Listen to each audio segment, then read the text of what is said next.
एक बार क्वेश्चन को पढ़ लेते हैं। लिखा हुआ है the magnetic field inside a 200 turn solenoid of radius 10 centimetre is this if the solenoid carries a current of 0.29 ampere then the length of the solenoid is. पहली बात, magnetic field inside the solenoid जो होता है वो होता है mu naught n into i. Very important.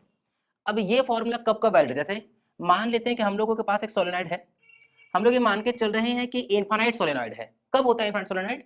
जब length of the solenoid radius के कंपैरिजन में बहुत ज्यादा होता है, जो कि मेजॉरिटी ऑफ द टाइम होता है। अगर नहीं होगा तो वो क्लियरली कुछ ना कुछ एक आइडिया देकर के बता देंगे। तो अगर इन जनरल कुछ नहीं बोला गया तो हम लोग मान के चलेंगे कि इनफाइनाइट सोलेनॉइड है। इनफाइनाइट सोलेनॉइड के अंदर मैग्नेटिक फील्ड जो होगा वो या तो इधर होगा या तो उधर होगा, डिपेंडिंग कि करंट कैसे फ्लो कर रहे हैं। इस पर ऐसे करंट कैरिंग वायर्स को रैप किया गया रहता है, ठीक है, इस तरीके से, ऐसे ऐसे। अगर मान लेते हैं करंट ऐसे फ्लो कर रहा है तो मैग्नेटिक फील्ड इधर होगा, यूनिफॉर्म होगा। तो इनसाइड मैग्नेटिक फील्ड का फॉर्मूला यही है। हाँ, ऑल्दो एजेस पर, किनारों पर जो मैग्नेटिक फील्ड का फॉर्मूला होता है वो सेंटर वाले के कंपैरिजन में आधा हो जाता है। मतलब एज पर कितना होता है? Mu naught N I by 2। जबकि इनसाइड किसी भी पॉइंट पर, सेंटर पर कहीं भी बोला जाएगा तो हम लोग म्यू नॉट एन आई लेके चलेंगे। अगेन हम ये बात बोल दे रहे हैं, अगर सोलेनॉइड के अंदर कोई पॉइंट बोला गया है तो कोई भी पॉइंट बोल दिया गया तो हम लोग यही लेके चलेंगे। अगर स्पेसिफिकली एज बोला होता तब ये लगा के चलते हैं, ध्यान रखेंगे।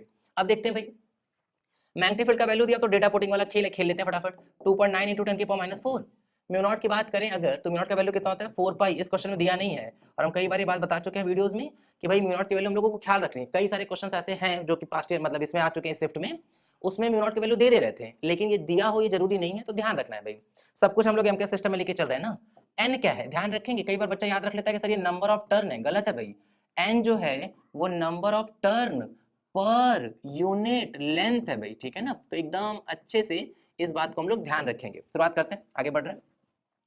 तो अभी हम लोग क्या रख लेते हैं, तो क्या होता है ये होता है total number of turn divided by total number of length, ठीक है, मतलब sorry total length, total number of नहीं होता है, मतलब total number of turn by total length होगा। टोटल नंबर ऑफ कोई सेंस थोड़ी बना रहा है, ठीक है ना। तो अगर हम लोग ध्यान से देखें तो टोटल टर्न्स कितने हैं? 200। लेंथ कितना है बोले वही तो पता करना है, एल ही तो पता करना है ना प्रश्न में।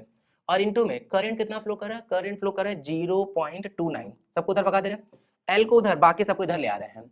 क्या लिखे यहाँ पे? हम लोग मल्टीप्लाई कर लेंगे तो आ जाएगा 29 इंटू में 2 इंटू में 4 पाई इंटू में 10⁻⁻7 डिवाइडेड बाई 2.9 इंटू में 10⁻⁻4। ध्यान देते हैं 2.9 से कटेगा तो 10 बार में।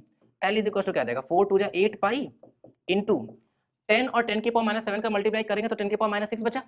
10⁻6 और जब -4 ऊपर जाएगा तो 10⁻+4 जाएगा, तो -6 + 4। सब कुछ एमके सिस्टम रखे, मतलब मीटर में चल रहा है। तो एल का वैल्यू बेसिकली क्या आ जाएगा? 8 पाई इंटू 10⁻2 मीटर। 10⁻2 मीटर मतलब ये तो सेंटीमीटर बन गया, तो जवाब कितना आ जाएगा? 8 पाई सेंटीमीटर। 8 पाई सेंटीमीटर मतलब यहाँ पाई सेंटीमीटर दिखाई है तो यहाँ पे क्या आ जाएगा? 8 आ जाएगा। क्लियर है ना?